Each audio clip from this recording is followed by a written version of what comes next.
right, well, good morning. Can everybody hear me okay? Yeah, everyone in the back? All right.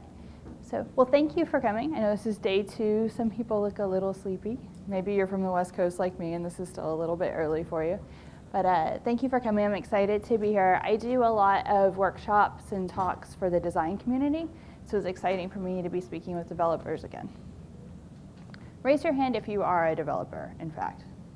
Okay. Do we have any people who are either UX designers in the room or people who are holding that role right now, even though it's not your official title? Okay, good. Well, it's better than me posing to be a developer, right? All right, well, so I'm a UX designer. I've been in this field about 14 years. I started off as a Java programmer, but it's been a long time since I've coded anything. I work with a lot of really big companies, probably familiar names too, but I also work with a lot of startups. And so WellDoc is doing a lot of innovative things in the healthcare space. They had the first FDA-approved prescription app for diabetes. So basically a doctor would say, here's your insulin prescription, here's your app prescription. I worked with Silvercar to launch their product, which was reimagining car rental for business travelers. SteadyServe is a company here in Raleigh. They do real-time beer inventory management.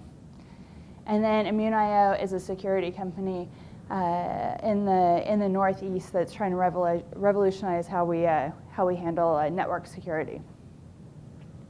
So I've written a lot about patterns. I've been an O'Reilly author for 6 years now. My first book I co-authored with Bill Scott. It was Designing Web Interfaces. My last 2 books have been about mobile interface design. I talk a lot about patterns. I'm invited by companies to come speak about patterns, which is pretty much the most boring thing you can ever sit through, because I'm like, here's this pattern. Here's this pattern. It lends itself much better to a book than it does to a talk. I talk about good patterns. I talk about anti-patterns, which in the world of design means things you should not be doing. And to this day, I still believe UI patterns are valuable, but I've also noticed that they can be a trap.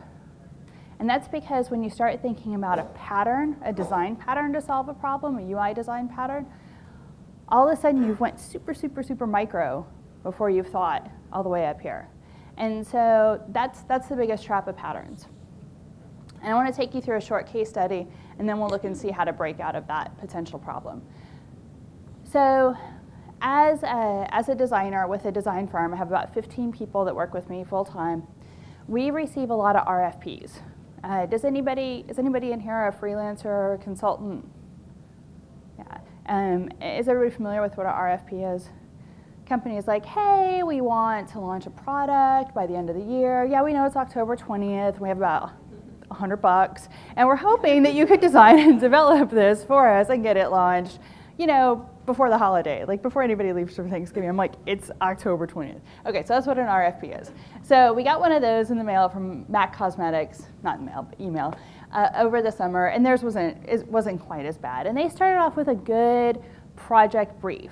They're like, look, we want to create new and strengthen existing relationships. And you guys might be thinking, why is she using this as a case study? Now, I am happy to see a lot of women here today, but developer conferences are, a lot of times predominantly male, and this is a cosmetics case study.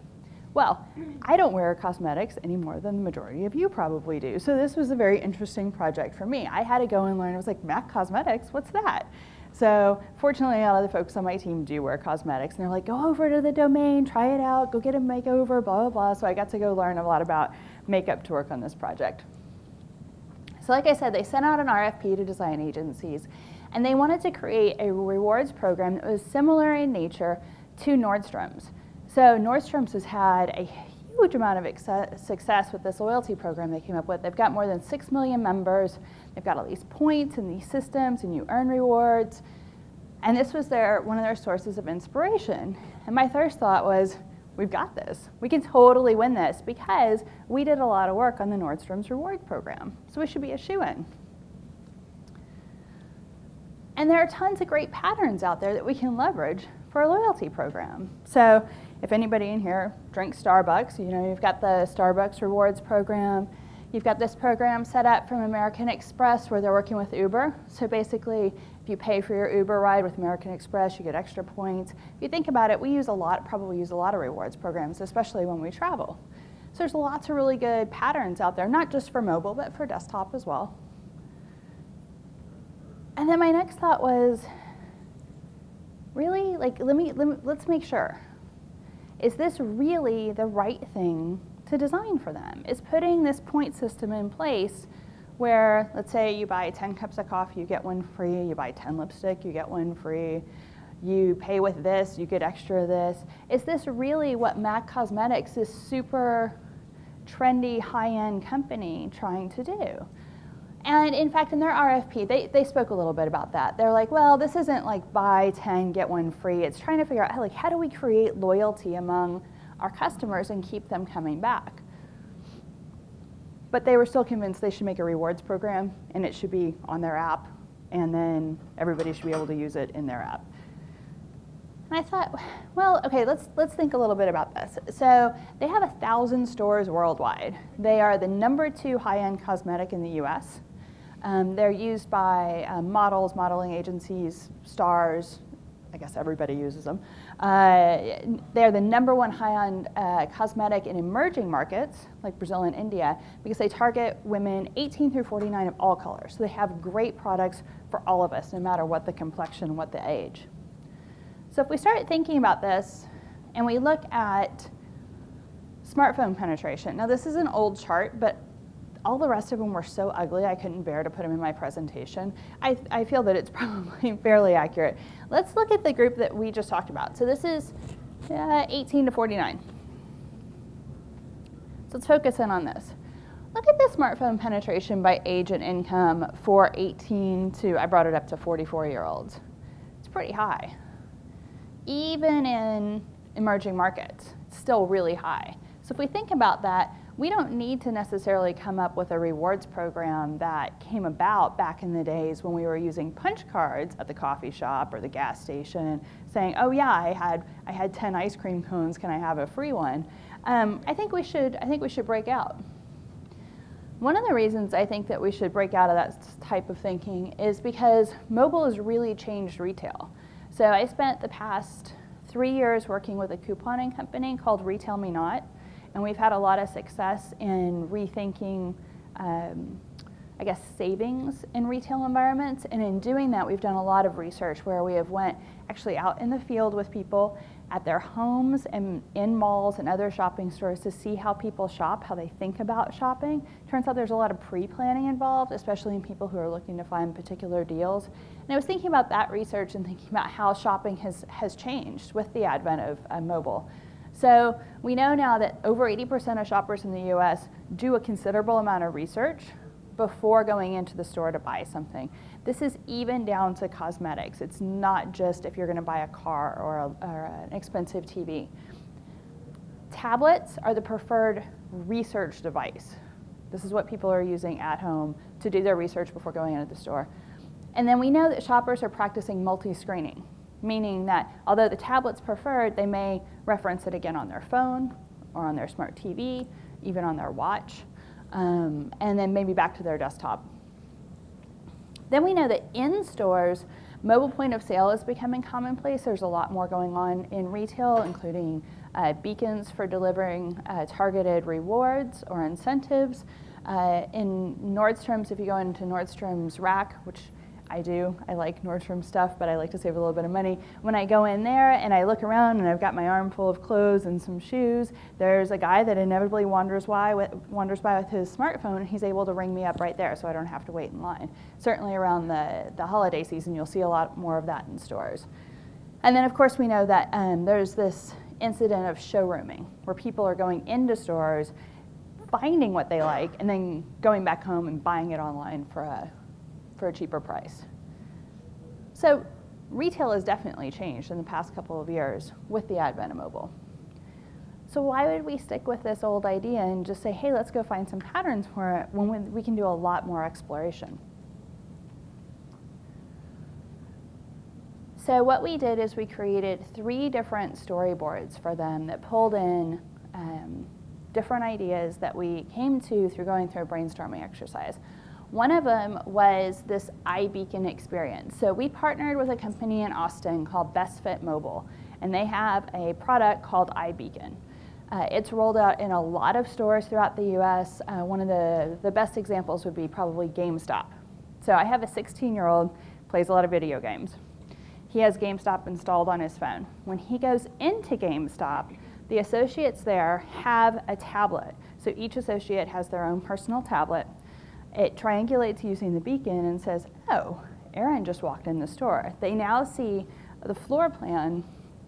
This is for Mac, but imagine this is for GameStop. They see the floor plan of their store, and for each person that's in the store that has GameStop installed on their iPhone or Android, so they see that person's profile. They know everything about that person related to GameStop, including their past purchases, maybe what level they're at in a game, and you're thinking, this is pretty creepy. Which it is, because a lot of times that's my money that's going to GameStop to buy another game that they've upsold my teenager. But if you think of it from the retailer's perspective, this is an opportunity to create a very personalized shopping experience, which could be a very positive thing, especially in the case of cosmetics. So what we laid out here in this storyboard is a very similar thing using that iBeacon technology, so that were I to walk into the Mac store, they'd be like, hey, Theresa, how are you doing? How did those whatever we gave to you last time work out?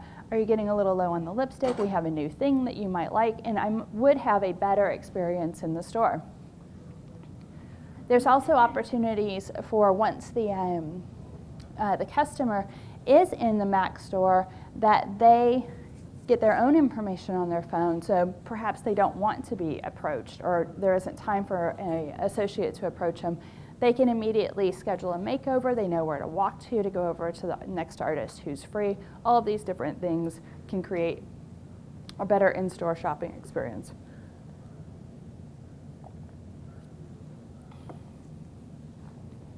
Part of the in-store shopping experience we came up with was a digital makeup map. So this was something that was new to me. I didn't know what these things were. Apparently, if you go in to get a makeover, which you guys probably won't be doing anytime soon, how many women in the room have had a makeover where you get this little paper map that they hand back to you? Okay, so it's a printed out piece of paper that has a face on it, and then the artist, when they're putting the makeup on you and you've decided that you like something, they actually color in the piece of paper with what you've decided to buy. So this is the eyeshadow color you said you like, this is the lipstick, this is where it goes. So what we did is we switched it over to a digital makeup map. And we have the artists using Google Glass. Originally, I wanted them to be able to use the tablet that we had back here that they were able to see the customers in the store with, but we couldn't figure out how to position the tablet so that they could get it like, okay, so here's the makeup artist here, and here's the person's face. Where would you put the tablet to do a recording? So what we ended up doing was going with Google Glasses.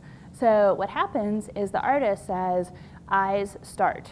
And eyes starts the video recording of the makeup artist applying the eyeshadow onto the person's eyes, or all of the eye makeup. What's good about this is this customer doesn't want some huge video of all these different things that she tried on. If she ends up buying this eyeshadow when she gets home, she wants to know, how do I apply this eyeshadow on my eye? If your eye is closed while they're doing it, which it has to be, you're not really able to observe this. So what it does is it creates little targeted videos for each part of the face. And then, again, using that beacon technology, it shares that video with the customer's personal iPhone in their app. So when they get home, they're able to say, oh, I bought this eyeshadow, how do I put it on? They pull up the little 1-minute video or however long the application was, and they can see right there how to apply it. This doesn't just increase customer loyalty. What this does is make sure that when somebody leaves with $400 worth of makeup, they use it every day. And what happens if they use it every day? They run out. What can we do in these apps to make sure that they get more? We put online ordering in the app, and we make sure that we're talking to them and promoting these different things. So there's no better way to get Mac to earn more money than to make sure people are using their product on a daily basis. And when we did our research, we found out the reason people weren't using the makeup on a daily basis is because they were uncomfortable, scared, or they weren't sure of the results they were going to get. They knew it looked good when the artist put it on them, but they weren't sure they could achieve the same result. I know that was one of my fears. So we actually came up with a couple of different ideas as well and did this whole brainstorming exercise. So one of them was doing something really simple like Instagram filters. So within the Mac app, if you took photos of yourself, again, think of women 18 to 49, you could apply a filter of one of Mac's new looks. So Mac has a lookbook, so they go kind of crazy, right? They're targeting superstars and models, and what you could do is upon taking a picture, a selfie, or a picture of your friends, you could apply a filter to apply one of their new looks. Then you would post out to Facebook, people are like, oh my gosh, that's amazing, and then they would tell you, okay, these are the products you need to buy to achieve that look. We also came up with another idea where you could, we put these all in visual storyboards to pitch to Mac. An idea where you're out shopping, you find a couple of different outfits you like, you can just take a photo of those and it would recommend looks based on the outfit that you picked out. So predominantly it was based on like the color scheme. So if you picked a purple dress, here would be the colors that would go well with your purple dress. So we showed them these different opportunities and they're like, wow, this is so much more than a loyalty program, right? This is really thinking about how do we drive people into our stores? How do we drive more ordering online? How do we make sure people are using our products? How do we make sure they're comfortable with our products? And so overall, it was wildly successful. And so that's where I talk about patterns being a trap. They're good, they're just not good at the concepting phase, right? Once you've decided what are we going to do in the app, then you can use some UI design patterns to figure out what your screens are going to look like. So what I'd like to talk with you guys about today is going through this brainstorming checklist for how to create a great mobile UX. And some of these you'll think, oh, this isn't really relevant to what I'm doing at work today, and they may not be. Other ones you think, oh, this isn't really relevant to what I'm doing at work today, but tonight while you're making dinner or tomorrow when you're eating breakfast, you're going to think, wait a second, if we integrated something like that, that would completely change the way our product works. And you're going to go in and be able to explore that with some of the folks that you work with. So this is typically a workshop. But today I have an hour to speak with you. Normally I have half a day or a whole day. We actually get out index cards, we prototype this, we throw it into a little digital prototype and we test it on people. Today we're going to walk through the brainstorming part, and I'm hoping that you'll find value in this and want to take it back to your organization and have your stakeholders, your product people, if you have designers, your designers, fellow developers, have them work together and do a similar brainstorming exercise when you start new mobile design, or if you're going to do, say, a new release or looking at your roadmap down the road. Excuse me, your future roadmap.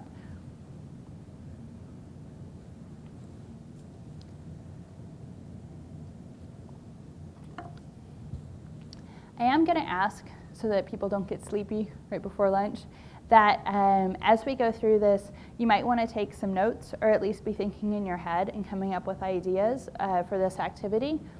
At the end, I'm going to ask two people to share. You can just share one of any of the ideas you come up with.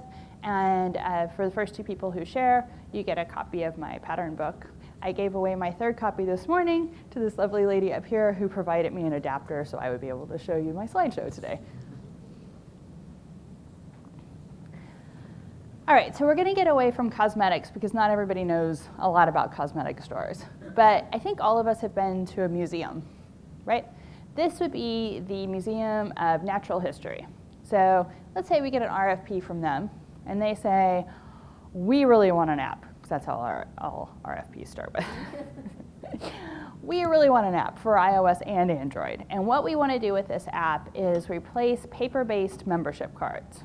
So people will no longer have to carry a museum membership card. They can just show their app to get into the museum. And we said, wow, that's riveting. What an exciting project to work on. No, that's not what we said. That's what we thought. We're like, but think of all the things you could do with an app for a museum. Like, are people who are members really struggling with a paper-based membership card? Like, this is the biggest pain point all of your museum goers have, is this one thing. So what we would do in this case, and I would ask you to suspend disbelief at the museum. They probably do not have an unlimited budget, but for our brainstorming activities, let's pretend they do. what we do here is, first thing is we drill in and say, let's talk about the people who come to your museum and the people who work in your museum, so we can get an idea of who we're actually designing for. Because one of the worst things you can do is come up with this great technology and then try to find a problem for it to solve. Let's start with the people, figure out what they're like, what their real pain points are, and then start solving for those. So at a museum, we have a couple different this museum had a couple different types of users or personas.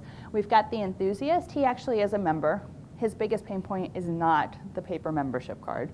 We've got a student who comes maybe once or twice for some additional research. We've got families that come. They may be members, or they may be people who are visiting and they want something to do with their afternoon. And then we also have the people who work within the museum. In this case, we are talking about the museum head. So I'm not going to take you deep into the research of the museum here, but I am going to show you a couple of existing pain points. And if you don't want to call them pain points, you can say, these are opportunities. So what I used to do is I used to, for all my clients, draw this map and put all these like red X's of all these places where things were failing, and it made everybody feel bad. And so now I put green stars all over it as these are areas for possible opportunities. Be amazed how it changes the conversation. So the visitors at this museum, they're usually students or adults with children. All right, there are some of these adults by themselves, these enthusiasts. But we've got a lot of students, a lot of classes coming through, a lot of parents with kids coming through. They rely on the paper brochures or the audio guide. So has anybody used one of the more recent like iPhone guides where you go in? And so what did you have to download the app? Yeah. So,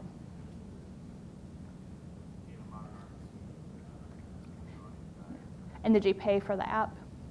You didn't? Oh, okay, that's cool. So a lot of these museums were years ago renting out the little CDs or Walkmans with the guide on it to get additional revenue. I think some of them do charge for an app. Excuse me, with the audio guide. Then the museum head, she's relying on satisfaction surveys to say if visitors like the displays, do they like the experience. Basically, there's an optional survey when you leave the museum. You can say, oh yeah, I would come back again, or no thanks, or this could be better. Some other possible opportunities is some visitors have a window of time. Others have unlimited time. So you can imagine if you head in there with a couple of small kids, like when I take my little kids somewhere, I've got a very limited time before the breakdown. And I would really want to maximize our trip and get out of there before they get hungry or sleepy and have a fit. I see some people nodding. You must also have toddlers because you know what it's like. You're like, okay, we've got an hour and a half, let's go. This particular museum has an outdoor bone dig scavenger hunt, but it's only open in clear weather, and so there's a lot of unhappy kids who get there and find out that in fact it's not open.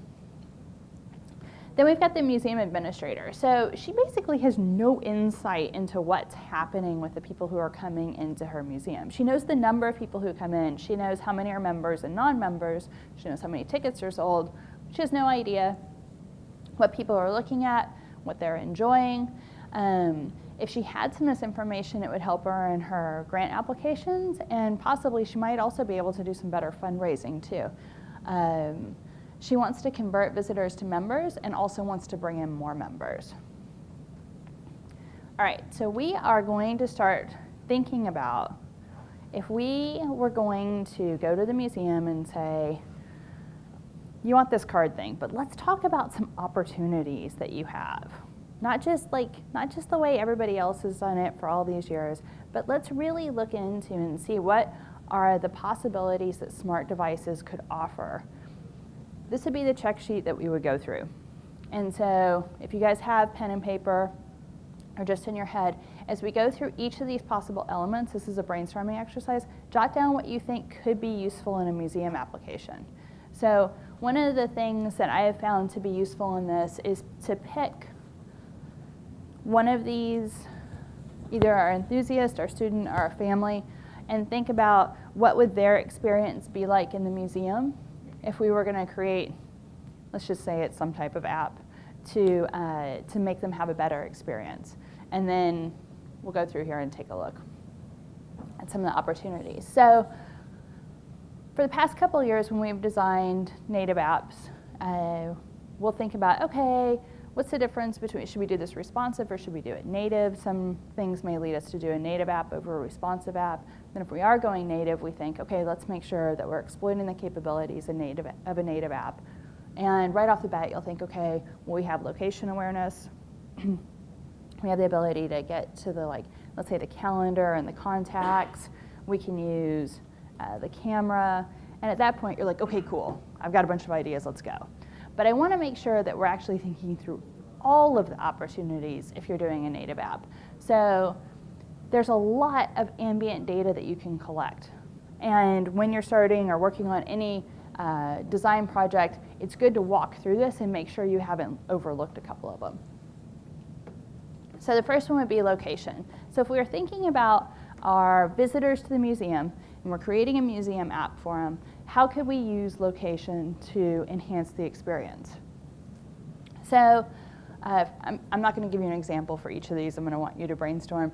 But in this case, in the last workshop I did, a lot of people spoke about, well, if people are looking online at home before they leave for the museum to see, is the museum open, how much does it cost, where is it located, if we're able to, at the point of them buying a ticket from home, capture some of their information, we may be able to do something at that point where we encourage them to download the app.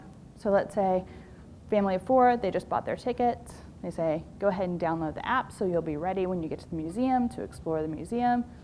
At that point, we could say, once they download the app, we could say, hey, you have tickets for the museum today. These are the peak times that people are usually there. And here are some possible transportation options to get there based on where you're at, your location, and the museum's location. So you could get there by car within 10 minutes, or public transport 20 minutes, Uber 15 minutes, so forth. So that's one opportunity for harnessing ambient data for location. As we get farther into this, we'll talk about beacons and what it might look like as this family gets to the museum and the beacon is aware that they're there and is able to maybe greet them instead of even having them show their pass. It will just know that they can go in. So our app could also be able to determine the time of day and or the light-dark conditions. So again, in thinking about this, I know in Google Now on my Android phone, when I look up a place to go, it'll tell me if it's closing within an hour or not. So it's like, oh, this place is 57 minutes from you, and it's closing 3 minutes after you get there, and you're like, oh, thank you, I will not be going today. In this example here, just the map one, basically if it's light outside, we have a light background. If it's dark outside, we have a dark background. It's not using the time of day, it's actually using the detection of the light. So we can also harness sound. In this example, these folks are watching movies, and what's happening is it's using, actually this is probably not the best example. I couldn't find a picture of what I wanted to show, but there are a couple of apps out there that raise and lower the volume as you're watching a video based on the background noise, so you're not constantly having to do that yourself. That's something that's probably applicable for our museum app, right? If you think about it, a herd of third graders show up behind you and you're trying to hear more about this exhibit, you don't have to be constantly raising the volume. Maybe it can detect that for you. We can also, okay, I'm cheating here. We can detect temperature, we can detect weather based on location, right? In this one, there's actually this little dongle attached to the phone that's reading the actual temperature of like where you are right now. But we can determine the weather. So if we're thinking about the outdoor scavenger hunt, the bone dig, and inclement weather's coming up, maybe we're telling parents, hey, need to get there before the storm in the afternoon. Of course, we can use the camera. So this is an example of using the camera for, it's probably not alternate reality, but it's highlighting on this 3D model where there are issues In fact, let me look at my notes on this so I'm not misleading you. Yep, I have no notes on this one.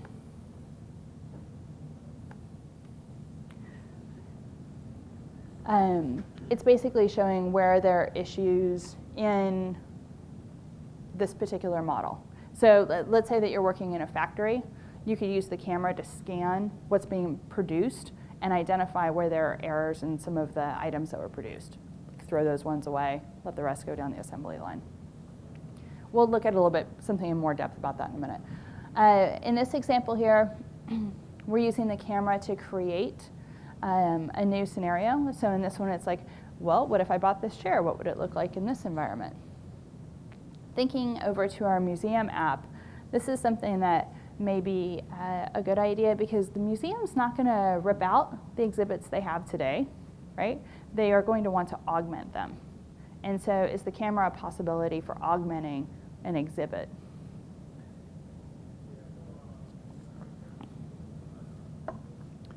You also use the camera to accept payment. This is no longer restricted to native apps. You can now do this in the browser in the iPhone.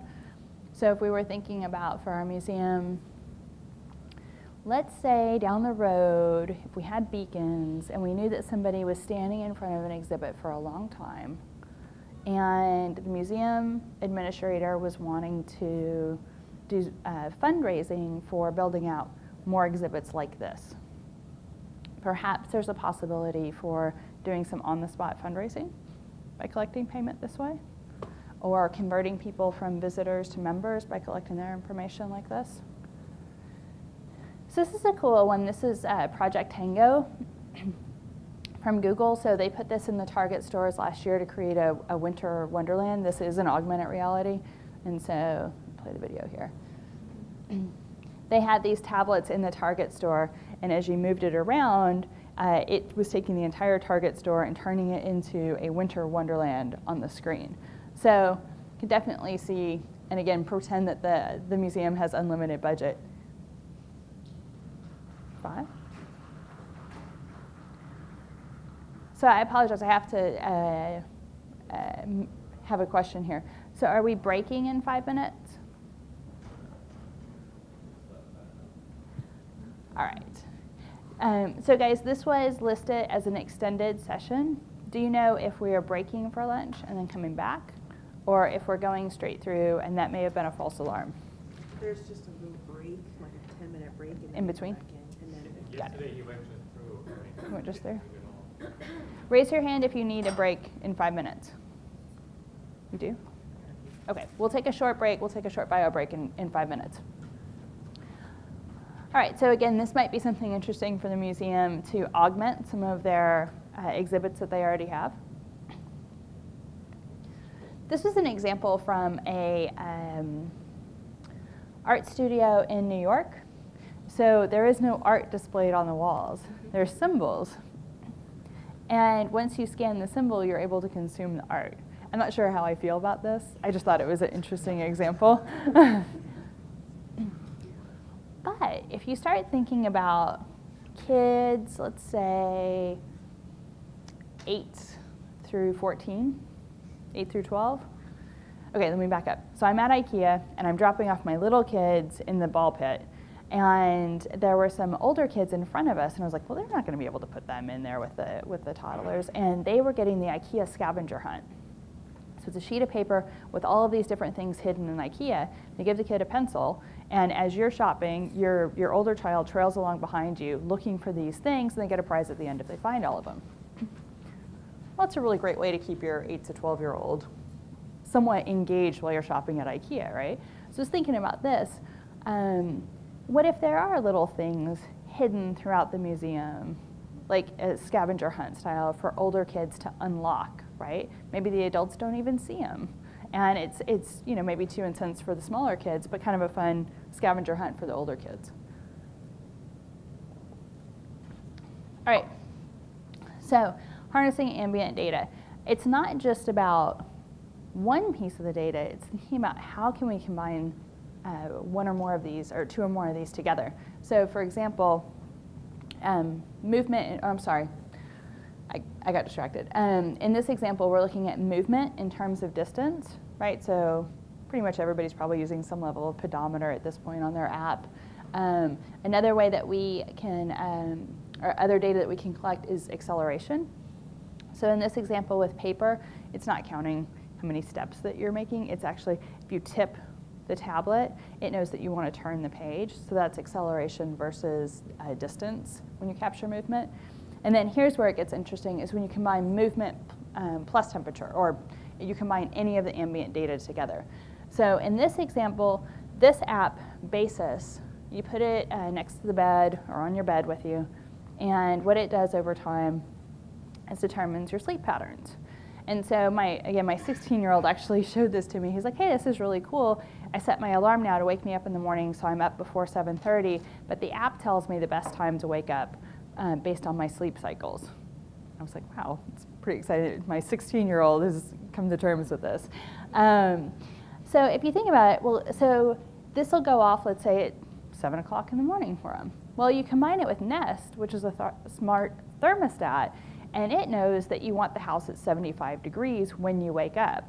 If these two things talk to each other, your house is now at 75 degrees when you wake up, and it's going to be collecting the information on a daily basis and having that adjust depending on what time you're actually going to be waking up based on your sleep pattern. So these two things talking to each other can create this really unique connected home experience. All right, does anybody have any ideas here so far that they would like to share, and it's okay if you don't, of collecting ambient data for our museum app? All right, two guys in the back, you first? Yeah. Okay. And speak loud because I don't have a mic to pass around, I'm sorry. Okay. For museum app, I was thinking that somebody went ahead and signed on to the app before they got there and said that they were a fan of the app and gave them guidance to what gave them the Yeah. so it's just kind of be rules and I have to do certain things that I want to. Exactly, that's a great one. That's something that we've come up with in the workshop, of this guided path where you could select either your time window. Hey, I've got 2 hours. Give me a grown-up tour. Or give me the kid tour. Or I'm interested in this specific topic, and then it gives you an immersive experience once you get in there. And maybe it starts to reroute you around the student groups. And then you. I had written down museum closing warnings. So like if I take my kids to the museum sometimes, we end up like hidden away in the back of the museum when it's closing in like 30 minutes. Ah. We're gonna get out, and we end up missing a bunch of stuff that we do with the part. So based on location and time, kind of prompt the user in the app and say, hey, we should be closing in an hour. You might want to start moving around back to this section. That's cool. Yeah, and that can build on his guided path. So if you come in and there's only 2 hours left before closing, it's like, okay, here's the hot spots for you to hit before you get out. Yeah, that's cool. And you? You could use the data, think about the data, use the data closer to all the users based on the preference, the past year things that happen. Start preparing things 1 year in advance. You're in India, this is what's going to happen. Your family. Ah. These things. So everybody's in a cluster already, and you make all the variations. You cluster up, make these things 1 year in advance for them, so they keep it engaged. Look forward to that. That's a cool idea, and that has not come out in the workshops of teasers, right? Maybe a year might be, a little long. Maybe it can be 3 months, 3 weeks ahead. This is coming up, type thing. Yeah. Sort of similar to that, if you see a large aggregate of people coming through, if you're doing an audio tour on an app versus like traditional audio headsets, it's not static, so you can reroute people. Exactly. Exhibits that have. Exactly. Yeah, you're like, yeah, the path for somebody with school-age children might be you need to hit these sites, but it is real time. And when we get into beacons, we'll look at how would that actually work, right? So you're routing people around. Yeah.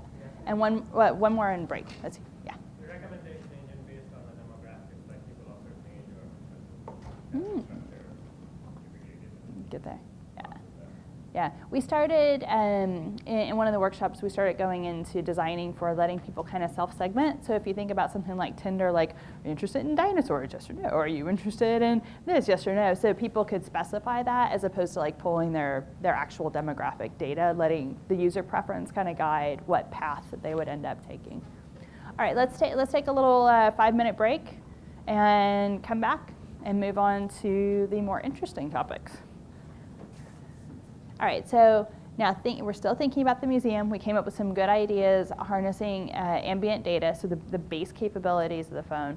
Now I want to level it up one notch and start thinking about what happens when we start connecting things. So not just connecting two different types of ambient data together, but what about connecting with other devices, other objects, other apps? So remember I was talking about people, shoppers are multi-screening. You probably do this yourself. You may jump between your tablet to your phone or to the desktop. I know as I am getting older, my eyes aren't as good, and so I may find something of interest on my phone, but I ultimately go onto my desktop to buy it because the checkout process is a little easier for me. It may not be a better user experience on the desktop, but I can read it better. So we jump around, or we've saved something in the evening and we look it up at work when we're on our laptop. There is a huge move towards shopping and experiences on the smart TVs. So that's something I think we all probably need to keep an eye on, how that's going to be changing behavior moving forward. When you think about this, if people are jumping between devices, between platforms to accomplish one goal, maybe it's researching something they're going to purchase, or maybe it's getting tickets for the museum, it changes the way we design, and it should also change the way that you test. So this is a slight deviation from let's brainstorm for the museum at this point, and thinking about a project that we worked on called Silvercar. So Silvercar wanted to reimagine car rental for business travelers, and so they bought a fleet of brand new silver Audi A4s, and they wanted to get rid of the lines and the paperwork and the waiting and all of these different things that we experience when we rent a car. And so basically, you would just book a car on your phone or on the computer, and when you got there, you would scan the QR code on any one of the Audis. It would unlock the car, pair it to you, and you could take off. That's it. You didn't have to talk to anybody. You didn't have to fill out any paperwork. And so when we worked with these guys, we did the research, going out into the field, talking to business travelers, all the way through all the production and parts of the development work across 5 platforms. And we launched in the DFW airport in Texas in January of 2013. And we were super excited. There was lots of write-ups on TechCrunch. Everything was going really well until we realized that QA, and this was our fault too, QA had not tested across platforms. They tested what happened if you booked on your iPhone and picked up your car on your iPhone and returned on your iPhone. They tested what happened if you did it through the kiosk at the suite. They tested what happened if you did it through desktop. They did not test what happened if you started on a desktop, moved to a phone, later used the kiosk, back to the phone, and then did your receipts on the desktop. The whole thing broke down. And so my takeaway lesson from that was, we have to work with our QA teams too. Things are changing for them. They shouldn't be testing in a silo anymore, just like we shouldn't design for it in a silo and we shouldn't develop for it in a silo. And so let's make sure when we work with our QA teams that we have test scripts for them, or we talk to them about the importance of what happens when people are moving from device to device.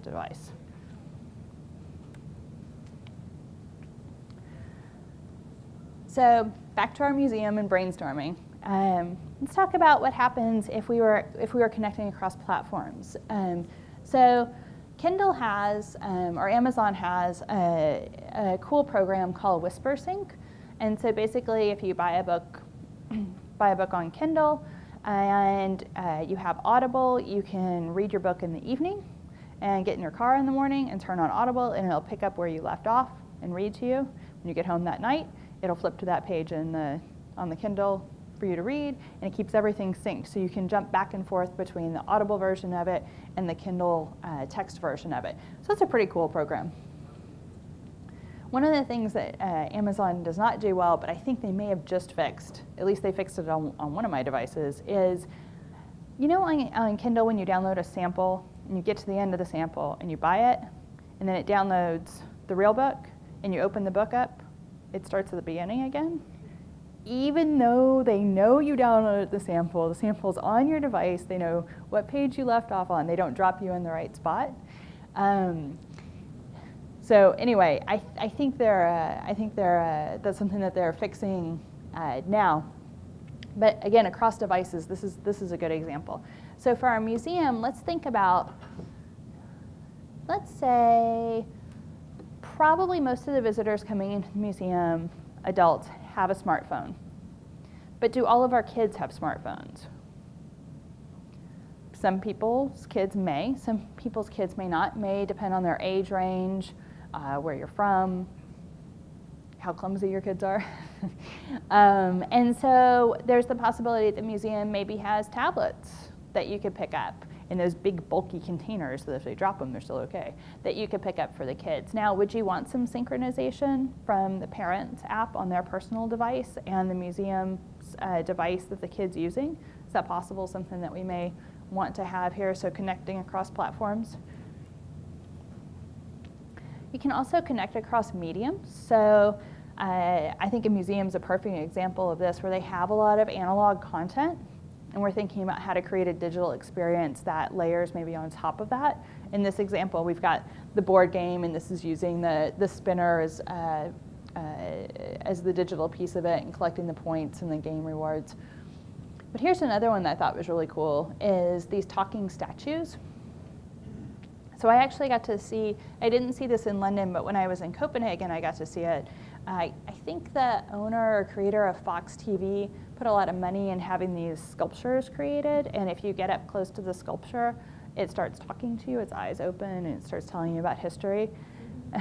In this example from the Talking Statues of London, this is I guess one of the cat examples here. You go up to the statue and you scan it with, you scan the QR code with your phone, and then you get an incoming message. So I couldn't find the Sherlock Holmes example, but if you did this for Sherlock Holmes, it actually, when your phone rings, it says incoming message from Sherlock Holmes. And you pick it up, and it's Sherlock Holmes talking to you, telling you something about the history of Sherlock Holmes and the city and why this statue is here. So I think that's certainly an opportunity to add some deeper levels of engagement in the museum. And I think maybe by using beacons that we could even determine, okay, who's in front of me? Is it a little kid or is it an adult? Are they on a museum device or a personal device? How do they tailor the content for the person who's in proximity to the statue or the exhibit? All right, the next couple of ones are about TVs, which may or may not be that important in our museum example, but it may be important for apps that you're working on today. So with TVs, I want you to think about the possibility for mirroring. This is a very simple way to connect with a TV, but you can also use a smart device for controlling the TV, as well as enhancing or augmenting the experience that's on the TV. And then following on the tail of that is interacting with the consoles. So this is an example of combining connecting with consoles and wearables. So I think this one is Nike Connect. We took this idea and plugged it into a product that we were working on last year. It's for an expert video network where a lot of the videos were around yoga. And so what we realized was, okay, the client came to us and she's like, I want an app. I already have a website. I want an app. And what I want to be able to do in the app is have it connect to Apple TV. And we're like, okay, that sounds like a really good start, but what else could we do with it? And what we came up with was, if you're doing yoga and you've paired your phone with your Apple TV, you no longer necessarily need to have your phone next to you playing the yoga video in duplicate. And so what you could do is use the camera, so that's some of that ambient data, the camera to watch you and do a split screen, so it's projecting the yoga video here and a silhouette of you here next to it, so you can see if you're getting a pose correct.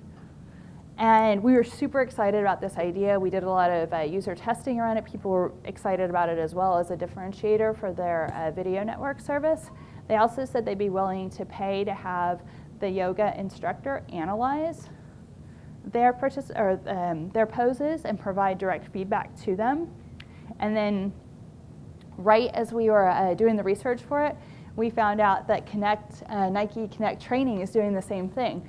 So this right here is the person who's doing the video. Their silhouette's being projected right next to the instructor. And we were so excited this little brainstorming exercise had come up with the same idea that, I guess we just kind of felt validated that it was, it was coming out as well. We came up with something really cool. Another option is you can connect with QR codes. So like I was talking about Silvercar, scan the QR code, pair the car to you, take off and leave. In this example, you're able to do shopping in the subway and have the food delivered to your house by the time you get home. Now let's talk about smart objects. So this is another opportunity to connect. So this up here on the left is a smart egg tray. It's $100. And there's an app to go with it. It's your smart egg app. And if you go to the grocery store and you forget, do I have eggs or not? You can check back and see how many eggs do I have and how fresh they are. Then we've got something of similar silliness around the fork of counting how many bites you take during the day, the toothbrush, how often do you brush your teeth. So all of these smart objects, I've kind of laughed at them because I'm like, who wants to spend like $100 or more per object and have, more importantly, an app for each of these objects to track kind of mundane stuff? Like, I value dental hygiene, but I'm pretty good about remembering to brush my teeth. I really don't need this app to handle this for me. But then you get over here in the top left corner to this Disney Magic Band. Has anybody been to Disney World and used the Magic Band? You've been all over, huh? So the Magic Band is something that Disney's released. You go to Disney World and you get this, and it lets you unlock the door of your room. It lets you pay for things. It coordinates back with your app. I think, does it track your kids? Do you know? It doesn't track your kids. It should track your kids, right? Because you can lose your kids in Disney World for sure. It should track your kids. So I thought that's a pretty interesting smart object. And so let's take a look at some of these. So this is another expensive smart object that has its own app. It's from a company in Austin did the design and development of this, which is why I know about it. It's a smart basketball. It helps you perfect your basketball playing. So it keeps track of all of your different metrics in order to help you improve. This is Lyric. This is Honeywell's competitor to Nest. We got to work on this. It's the smart thermostat. It also has a smart security system. It's basically objects in your home that are talking to your apps using Bluetooth. Now, where I think these smart objects, other than the Disney Band, could get really interesting is I don't want to spend $100 for an egg tray.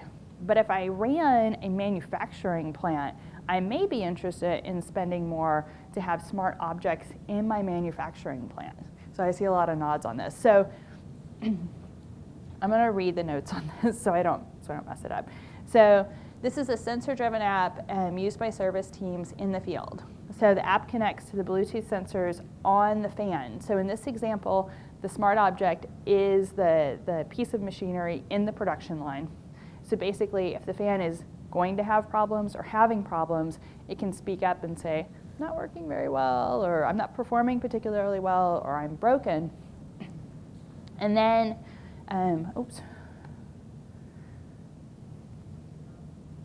okay, on this case, or I'm out of alignment.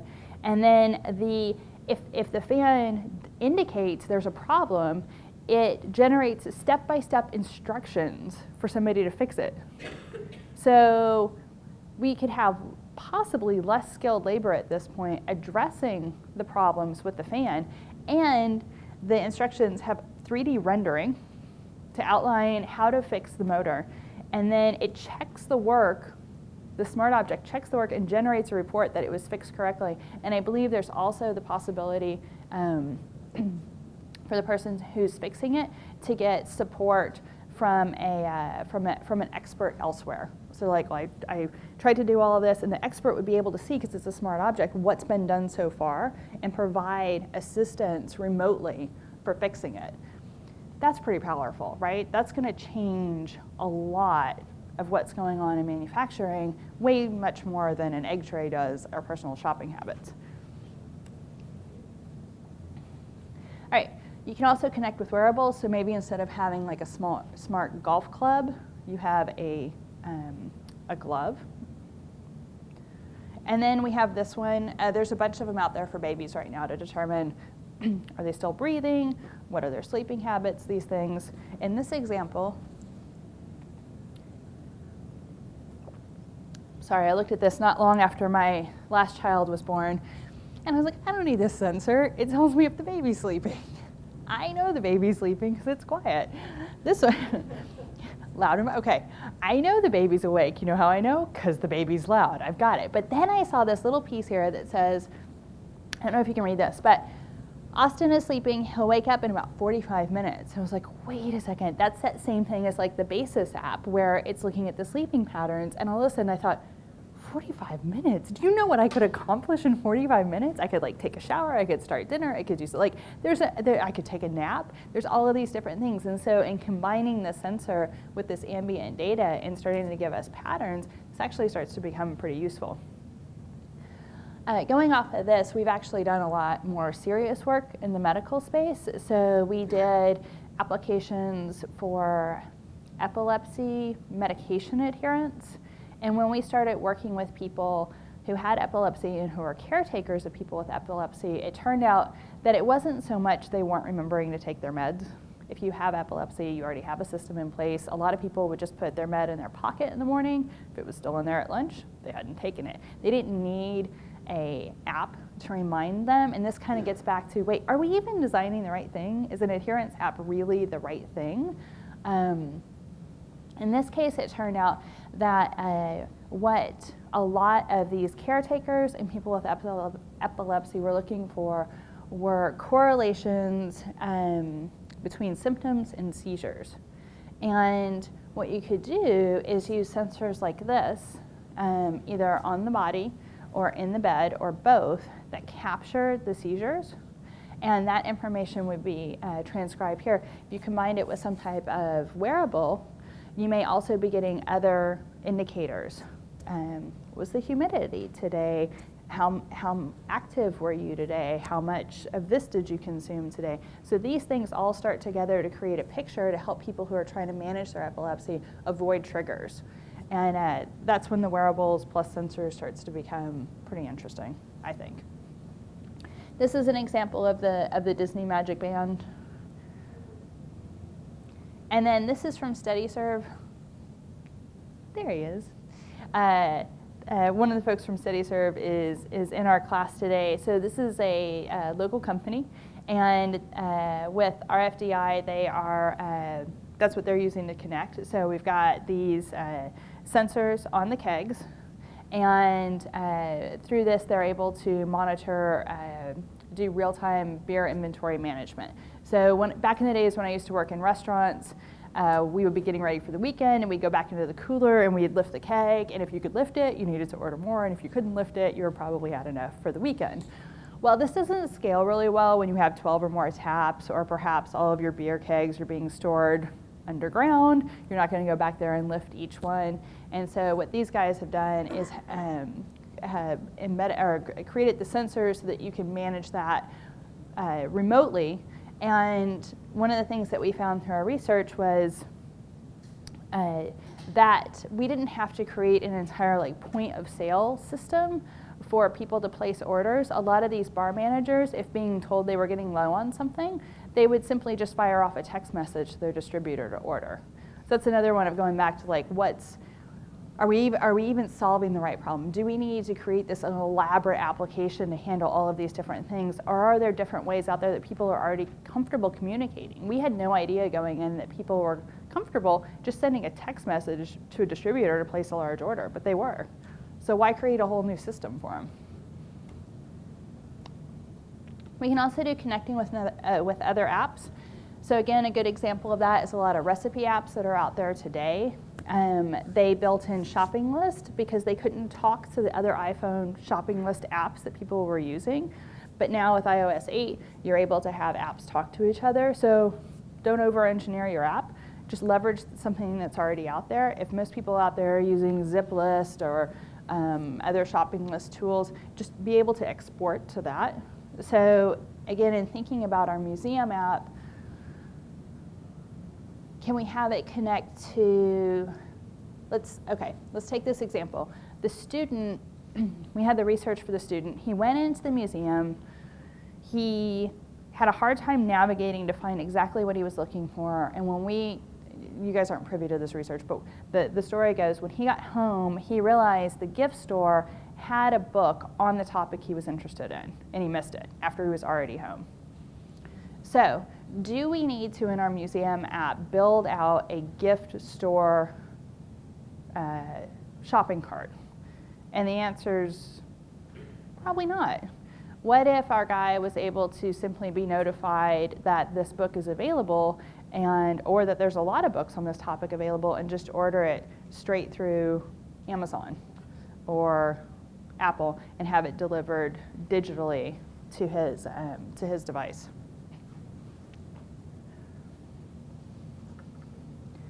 You can also bring in data from other apps. You don't just have to push it out.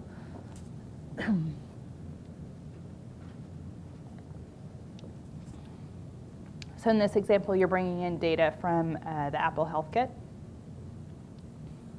So this one's pretty interesting, this Haiku. This little thing sits in your house. Well, I guess it lives in your house and it listens for you. Not sure how I feel about that. Their gimmick to get you to use it is they have an iPhone and Android shopping list app already out. They say, use our app for shopping. It's got nice synchronization, so I can add things to the list, my husband can add things to the list, teenager can add things to the list. And when I get to the store, I can see all of those at the same time. I say, use our app, and if you like it, order Haiku, and then you'll be able to just tell the little microphone what you want or scan the barcodes. This little thing lifts up, and on the bottom, that flat base, it's got a little scanner, so you can scan things in your house as you run out. So that's their hook to bring it in. So smart device plus app there. Another way to connect with other apps is by using the app, if this then that. Has anybody tried IFTTT? Okay, so what this app does is it lets you, you guys will love this being developers, it lets you write a simple if statement. So for example, a simple if statement that lets you connect multiple things together. So in this example, Up is a fitness tracker that you wear on your arm, and it logs your sleep and your steps and all of these different things about you. And let's say you also use Evernote for recording all of your health information, maybe to take to your doctor. But you don't want to take the stuff from Up and personally re-record it into Evernote for your doctor, but you want to combine some other things in. So you can use IFTTT to take the information from Up. It says basically every morning, take the information from Up and move it into Evernote for me. So if we were doing something like for the connected home, you could say, when I leave the office, go ahead and drop the temperature in my house down to 70. And so then it would use location awareness for, oh, she's left the office, she's on the road. I will now go drop the temperature on her Nest down to 70 so it's cool when she gets home. This is a very, very powerful tool.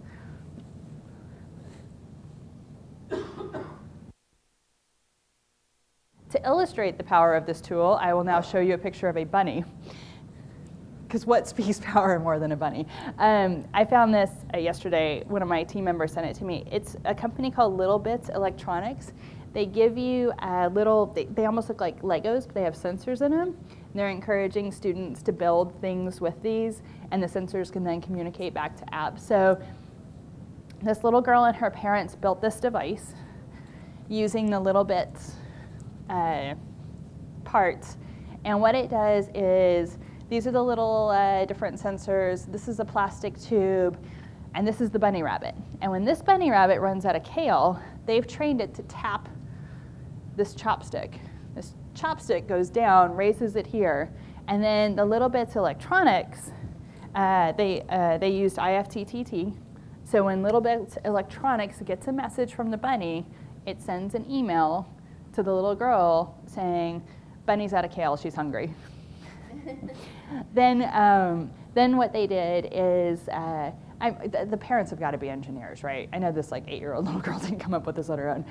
They started tracking, probably in a spreadsheet, when was this happening? When does the bunny indicate most? Or when does the bunny send an email most often? And so it's when the bunny hears the owners coming home, she goes over and starts pushing it. And then also when she hears the refrigerator door open. This is the most often time that she sends an email of, "Give me more kale, give me more kale."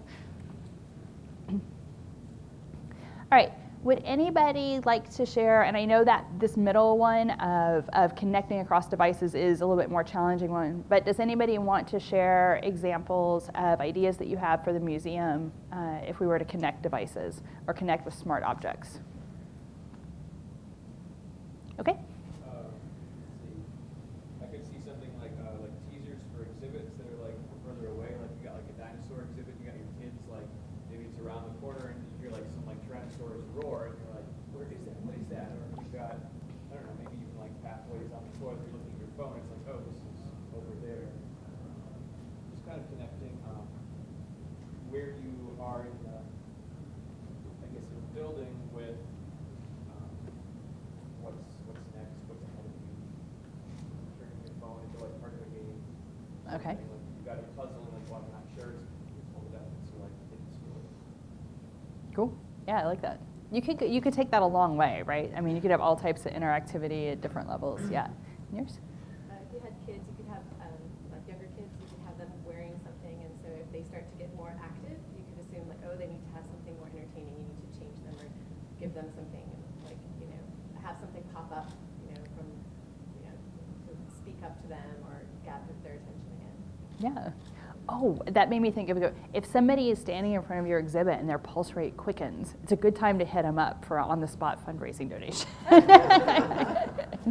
You seem excited. Would you like to donate $5 to this exhibit? Okay, that's creepy, but go ahead. I was thinking that at the site, there were QR codes with the scan with your phone and give them background information, all that sort of stuff. Mhm. Reach out there and get information or if it's a student who comes in and have more information. More information on that. And yes, and that was the Talking Statues of London. That was a good way to do it there. I know that there are some challenges with putting in beacons and the level of density of the folks around the beacons, but ideally we wouldn't even have to make people scan the QR code on the exhibit and just know that they're right in front of it. But I think that's going to be a couple years out before we get there. So in the meantime, I think that makes sense to engage with it that way. Or tap could work. Yeah. Something relatively simple to implement would be just a little scavenger hunt for the kids. Mhm. Where they can run around and you have a story they can follow. So for connecting devices, I wonder if you have multiple kids, if you can have them competing, and maybe mom or dad has the scorecard and see how they're doing. You can be like, oh, well, Jimmy, you know, your brother has a few more over here. Looks like you could go over there and get those or something. I'm gonna hold on to you for a minute and let. Yeah, so make some of those exhibits 3D printable and so much. They can 3D print at the museum or they have a device at home. They can print it at home. Would you say print it? Yeah. Okay. All right. And then yours? Oh, we were on the Disney Dream, and they had a scavenger hunt, and they had paintings on the wall, and so when you go to the painting, the right one, Mhm. with the right question, the right place, it would come alive, and then it would move, Oh. and it would reveal the next clue. It was awesome. That's really cool. And you said you're on the Disney Dream. Is that a cruise ship or Disney cruise ship. Disney cruise? Has anybody else been on that? Disney Dream? Did you guys hear what she said? There are different paintings, and once you got in front of the correct painting for that point in the scavenger hunt, it would come alive and then give you the next clue. So that's pretty cool. Last one. Some form of augmented reality that transforms the space around whatever they're looking at into a period piece.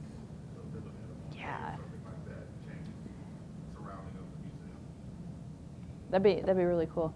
My teenager suggested, oh, it'd be cool if you're seeing the skeleton, it layered on the muscle, and then the skin, and then the sound, and he's like, and then the smell. I'm like, not the smell. Not the smell.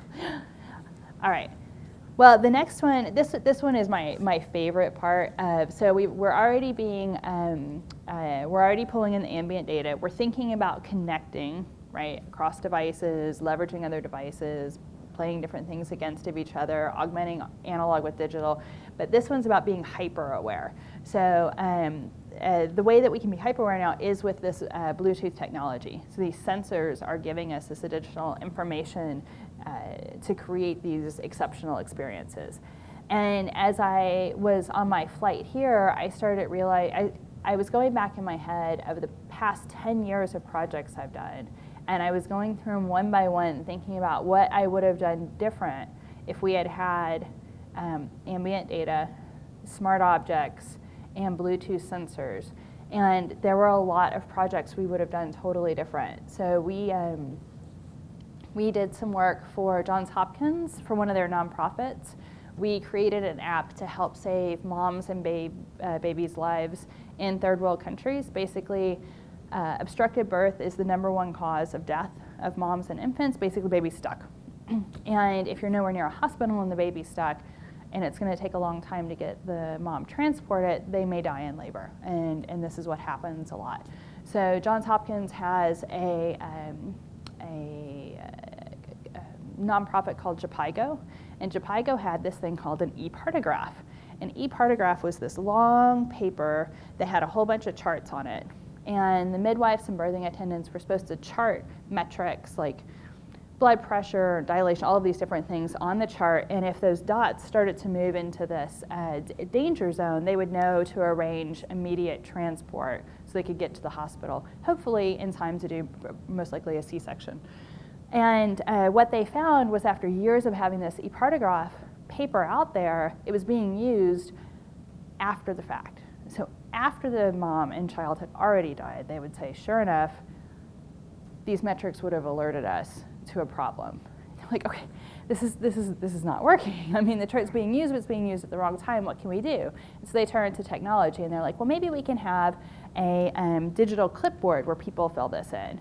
And then they're like, well, maybe we can have this like system it almost looked like a Game Boy. Maybe they could fill it in digitally here. And then the third thing that they tried was just a touchscreen. And even though the people that we were testing this on had never used a tablet before, they'd never used a smartphone, they'd never used any touchscreen device, they immediately were able to use the touchscreen. So we did a bunch of different design concepts for this and eventually came up with an application that's being developed in Copenhagen now. And it's for a small Android tablet that fits in the pocket that the birthing attendants chart these metrics. And if the metrics start to go into that danger zone, the nearby hospitals are alerted, transport's arranged, and we move forward. And I was thinking about this, and I was like, we wouldn't need this at all if the devices they were using to capture the metrics were smart devices. There would be no human error. There would be no human data entry. It would simply be being pulled from the devices itself. And what an amazing world we'll be in medically when we get to that point, right? All right, so back to the museum. So one way that we can be hyper aware is through Bluetooth sensors. So this thing right here, hope everybody can see this, it's called the Mother. So one night I'm drinking a lot of wine, I'm on Kickstarter or something like that. I was like, oh, this looks amazing. I bought it, totally forgot about it. And this shows up like 6 months later. I paid like $280 for this, by the way. So like no more drunk tech shopping in my house. So I get this thing called the Mother. It's about this big. I plug it in, the eyes start zzz, and I was like, okay, it's creepy. It's really creepy. It looks kind of cute, sort of, but then it gets creepy.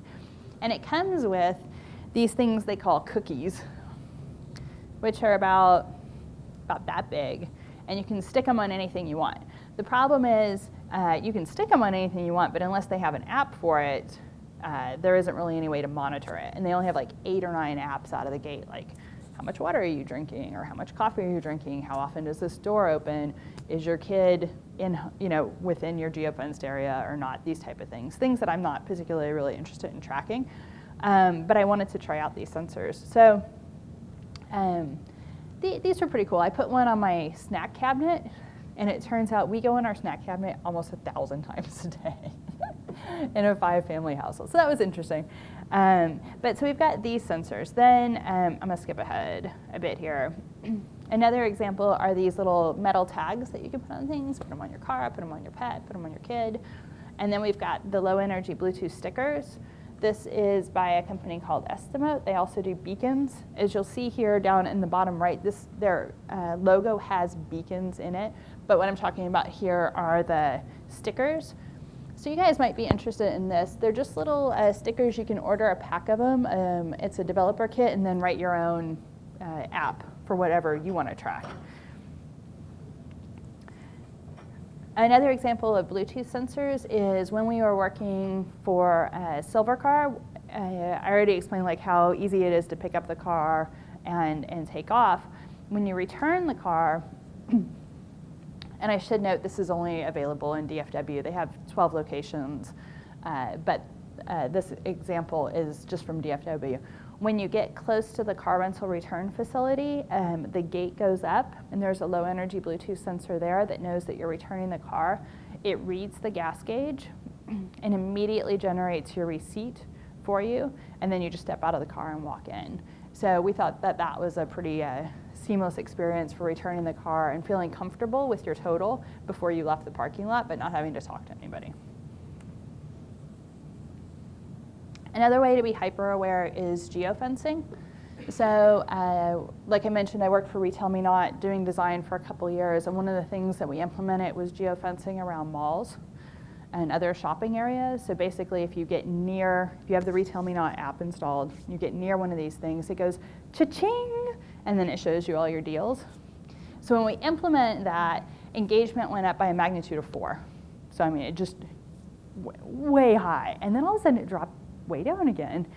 I'm like, what just happened? Well, we found out that people were going in and turning it off. So they opted in, but then they went in and turned it off. And we couldn't figure out why. And then all of a sudden, we talked to a couple people. So this is the beauty of user testing. And they're like, I hate the sound. I hate the cha-ching. And so they turned off the whole feature. So all we had to do was say, mute sound, and then our engagement went back up. So another way that you can use geofencing that, and we explored this with Retail Me Not, was not just to drive people into these shopping centers, but to also create customer loyalty. Oh, on the time, do you know where we're at? I know you didn't offer to be the timekeeper, but okay, 4 minutes, we'll wrap this up. One of the things that we put in was a customer loyalty program. So basically, through Retail Me Not app, if you were like, say, flying Delta, you landed in an airport that was geofenced, Delta could create rewards for their customers by driving them over to Starbucks. So it knows that you landed in the airport, knows there's a Starbucks in the next terminal, it offers you a coupon to Starbucks or a free drink at Starbucks based on your loyalty. So there's different ways to leverage geofencing. This one's really cool.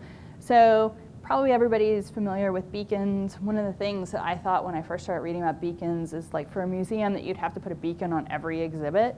Well, you don't have to put it on every exhibit. You can put like, let's say one in the room, and it has the proximity of very near, far, and unknown. And so you don't actually have to cover everything in beacons. I want to show you this example of beacons plus geofencing. So it wasn't really Foot Locker and REI, it was other shoe stores, but I'm going to use this as the example. So basically, Foot Locker put up some beacons, and when Foot Locker customers got near the other shoe store, it popped up an ad saying 99% off at Foot Locker. So they started using beacons and geofencing for conquesting. And you pulled up your phone, you're like, 99% off at Foot Locker, 98, 97. You're like, oh! And then they have videos of people booking back to Foot Locker to go and make a purchase there. By the time most people got to Foot Locker, the coupon was down to like 35, 25% off. But some people were able to run really fast and would get 50 or 60% off. So Again, this is somewhat sleazy to do, and I'm not sure what regulations are going to be like in the future for having beacons in malls, in airports, in these different areas. But I think you could think of some positive things for our museum. Again, we talked a little bit about some of them of rerouting people. If there's a blockage here of a whole bunch of third graders, let's route around them and go over here. Or if, the food area is full, let's route around that and redirect people back down towards another peak time. A big thing for retailers would be yield management, right? So if we have some of this information combined, we've got the beacons, we've got the geofencing, and we have their data about when people are coming into their stores. You can help stores that you're working for do offers that are time sensitive to drive people in, like happy hours, right? That's why restaurants have happy hours, is make sure they're not empty at 5 o'clock. You could do similar things, let's say, for a salon. So if people are in the area and they have some stylists who are available, they have targeted offers driving people into the salon right there. So beacons can provide timely information. They can enhance the customer experience. So this is clearly applicable for our museum. And then if we think about what it does for the museum administrator, this is amazing. I get so excited when I see stuff like this. I love data visualization. The museum administrator would be able to see, well, what are people doing in my museum? How long are they at each display? What's the foot traffic? This would be great fodder for writing grants to get more money. I think that's a really interesting one. And then, of course, beacons for contextual offers. And then the GameStop example I provided for an enhanced customer experience. So we've got some samples from other workshops here. This is one of my favorites, mostly because somebody put a unicorn in the storyboard, which I thought was kind of cute. Basically, what I had the different teams do is generate a whole bunch of ideas. So they had a big piece of paper with 3 columns in it. And this is what I'd encourage you to try at work too. Get everybody with a big piece of paper independently and have them fill in ideas in each one of these columns. So the ambient data, connectivity, and hyper-aware. And it doesn't matter where your sticky notes or your ideas fall, just so long as you're generating a lot of them. Then you come back and you just do a really simple, you don't have to be good at drawing, really simple little storyboard of, wouldn't it be really cool if we got people to buy tickets at home, download the app before they got there, they don't have to show their ticket when they get in because there's a beacon, all of these different things. They could download books if they're in front of an exhibit that they're interested in instead of having to go to the gift store.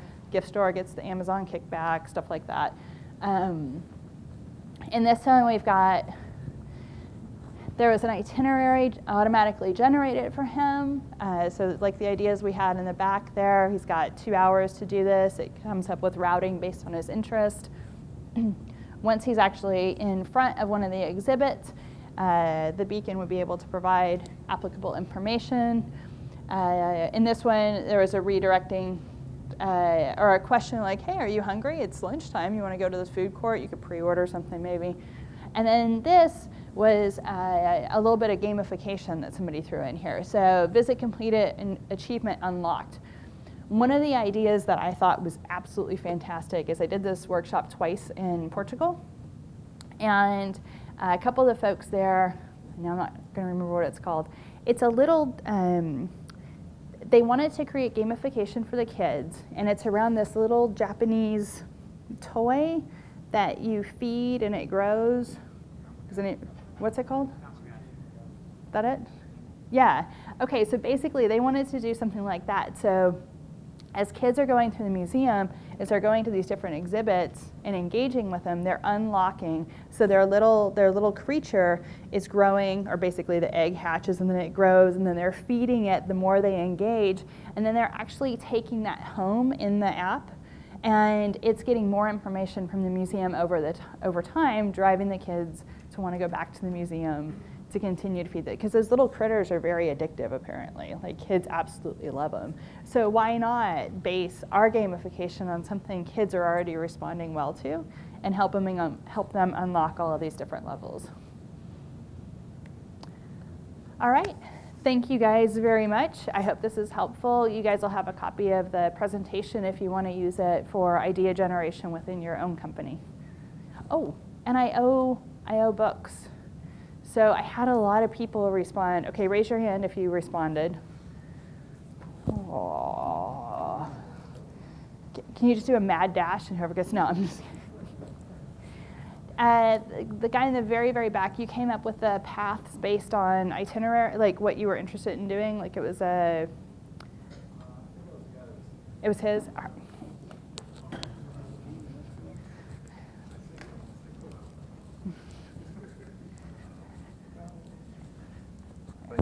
You're welcome.